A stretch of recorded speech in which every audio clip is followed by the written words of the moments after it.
హెచ్ఆర్పిడబ్ల్యూఏ media ప్రేక్షకులకు human rights protection and welfare awareness organisation తరపున హృదయపూర్వక నమస్కారాలు తెలియపరుస్తూ ఈరోజు మనం చర్చించే అంశం ఏంటంటే మన దేశం హోమ్ మినిస్టరు అమిత్ షా గారు గత 2-3-4-5 రోజుల క్రితము మన ఒక పత్రికా ప్రకటన ద్వారా ఒక అంశాన్ని వెలువడించడం జరిగింది. వారు ఆ అంశాన్ని చూసినట్టయితే మావోయిస్టులు అందరూ కూడా జనజీవన స్రవంతిలో కలవాలని చెప్పి వారికి కావాల్సినటువంటి పునరావాస సదుపాయాలు ఏర్పాటు చేస్తామని చెప్పేసి మన మన దేశ హోం మంత్రి గారు మన అమిత్ షా గారు పిలుపునివ్వడం జరిగింది.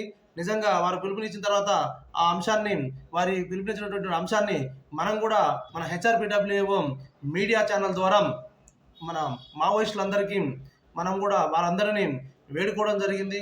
తప్పకుండా మీరు జనజీవన స్రవంతిలోకి రావాలని చెప్పేసి మరి ఆ తర్వాత నేను ఈరోజు ఈ యొక్క పత్రికా ప్రకటనలో చూసిన 22 మంది మావోయిస్టులు లొంగుబాటు అని చెప్పి నిజంగా నాకు చాలా సంతోషకరంగా ఉంది ఈ వార్త వింటుంటే. ఎందుకంటే వీరు జీవితాలను ఏ విధంగా బలి చేసుకుంటున్నారో మనం చూస్తూనే ఉన్నాం. కాబట్టి వీరు జనజీవన స్రవంతిలో ఉంటూ మన దేశం యొక్క అభివృద్ధికి చట్టపరమైన చర్యలు చేపట్టాలని చెప్పేసి వీరిని మనం పదే పదే వేడుకోవడం జరుగుతుంది. మరి వివరాల్లోకి వెళ్ళి మనం ఒకసారి చూద్దాం. మావోయిస్టులకు మరో ఎదురు దెబ్బ. శుక్రవారం 22 మంది మావోయిస్టులు ములుగు ఎస్పీ శబరీష్ ఎదుట లొంగిపోయారు.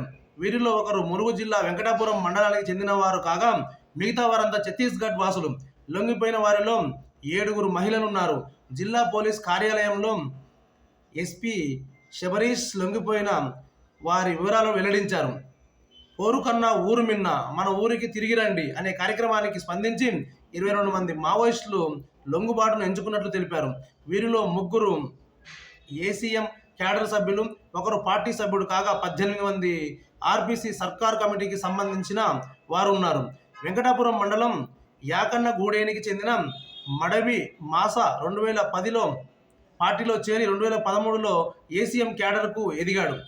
2017లో ఛత్తీస్గఢ్ రాష్ట్రం బెజ్జీ పోలీస్ స్టేషన్ పరిధి కొత్త చెరువు వద్ద 12 మంది సిఆర్పిఎస్ జవాన్లు మరణించిన ఘటనలో పాల్గొన్నాడు. అదే ఏడాది ఏప్రిల్లో బుర్కపాల్ వద్ద 25 మంది జవాన్లు మరణించిన ఘటన, 2021లో టేకుల గుర్మా వద్ద పోలీసులపై దాడి చేసి 24 మంది డిఆర్జీ సిఆర్పిఎస్ జవాన్లను హత్య చేసిన ఘటనలో కూడా పాల్గొన్నట్లు ఎస్పీ తెలిపారు. ఛత్తీస్గఢ్ బీజాపూర్ జిల్లా మల్లంపేటకు చెందిన ముచ్చకి జోగారం పామేడు ఏరియా కమిటీలో చేరి ప్రస్తుతం కోమటిపల్లి ఆర్పీసీ మిలీషియా చీఫ్గా పనిచేస్తున్నాడని తెలిపారు. తమ్మరిగూడకు చెందిన తాటి జోగం పువర్తి ఎల్ఓసి డిప్యూటీ కమాండర్గా పనిచేస్తున్నాడని ఎస్పీ తెలిపారు. తెలంగాణ ఛత్తీస్గఢ్ సరిహద్దులోని కర్రెగుట్టలపై బాంబును అమర్చామని ప్రజలను మావోయిస్టులు భయభ్రాంతులకు గురి చేస్తున్నారు. మావోయిస్టులది అర్థం లేని పోరాటమని, జనజీవన స్రవంతిలో కలిస్తే ప్రభుత్వం ద్వారా పునరావాసం కల్పిస్తామన్నారు. ఓకే, ఇక్కడ ఇదొక లాస్ట్కి ఒక మంచి వర్డు. జనజీవన స్రవంతిలో కలిస్తే ప్రభుత్వం ద్వారా పునరావాసం కల్పిస్తామన్నారు. నిజంగా ఇప్పుడున్నటువంటి కేంద్ర రాష్ట్ర ప్రభుత్వాలు వీరికి పునరావాసాన్ని కల్పించి వీరిలో ఉన్నటువంటి భయాందోళనను తొలగించి లొంగిపోయి జనజీవన స్రవంతిలో కలిస్తే మనల్ని ఏమైనా ఇబ్బందులకు గురి చేస్తారేమో, మనం బతికేది ఎట్లా, మన బతుకు ఎట్లా అనే ఆలోచన లేకుండా ఇప్పుడు లొంగిపోయిన వారు ఎవరైతే ఉన్నారో వీరందరికీ నిజంగా జనజీవన స్రవంతిలో కలిస్తే ప్రభుత్వం పునరావాసం కల్పిస్తుందని అన్నారు. కనుక తప్పకుండా ఈ యొక్క పునరావాసాన్ని వీరికి ఏర్పాటు చేస్తే వీరికి ఏర్పాటు చేసినటువంటి విధానాన్ని గమనించిన మిగతా మావోయిస్టులు ఎవరైతే ఉన్నారో వారు కూడా లొంగిపోయే అవకాశాలు ఎక్కువ ఉంటాయి. కనుక ప్రభుత్వం ఈ అంశాన్ని దృష్టిలో ఉంచుకొని నిజంగా వీరికి తప్పకుండా పునరావాసాన్ని కల్పించి వారిలో ఉన్నటువంటి కొంత భయాందోళనను తొలగిస్తే ఎంతోమంది జనజీవన స్రవంతిలో కలవాలని ఉన్నా కూడా ఈ జనజీవనంలోకి పోయి మనకు బతుకు తెరువు ఎట్లా, మనం అక్కడ బతకలేని పరిస్థితిలో ఉన్నాం కదా, సావైనా బతుకైనా ఇక్కడనే చేద్దామనే ఆలోచనతో కూడా కొంతమంది ఉంటారు అనేది మనం అంచనా వేయచ్చు.